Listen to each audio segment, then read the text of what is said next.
केंद्रीय राज्यमंत्री नामदार रामदास आठवले यांच्या गाडीला वाई सातारा येथे अपघात झाला असून नामदार रामदास आठवले सुखरूप। रिपब्लिकन पक्षाचे राष्ट्रीय अध्यक्ष केंद्रीय राज्यमंत्री नामदार रामदास आठवले काल गुरुवार दिनांक 21 मार्च रोजी सायंकाळी 6:15 वाजता वाई सातारा येथून मुंबईला येत असताना त्यांच्या वाहनाला वाई येथे अपघात झालाय। या अपघातात गाडीतील कोणीही जखमी झाले नाही। नामदार रामदास आठवले सुखरूप आहेत। वाई येथून मुंबईकडे येत असताना समोर अचानक कंटेनर पंक्चर झाल्यामुळे थांबले होते। त्यामुळे अचानक पुढील पोलीस गाडीने ब्रेक मारल्यामुळे त्या गाडीवर रामदास आठवले यांची गाडी धडकली। त्यात गाडीचे नुकसान झाले असून नामदार रामदास आठवले सुखरूप आहेत। त्यांच्यासोबत त्यांच्या पत्नी सौ सीमाताई आठवले, सासू नंदा काशीकर आणि सीमाताई आठवले यांच्या मामी असे सर्वजण सुखरूप आहेत। अपघातात वाहनाचे मोठे नुकसान झाले आहे।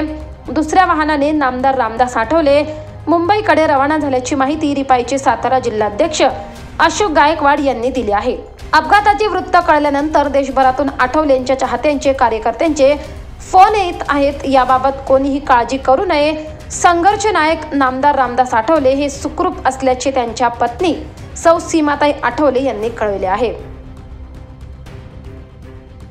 महाराष्ट्र माझा न्यूजसाठी भैयासाहेब कटारे, देवळाली कॅम्प, नाशिक।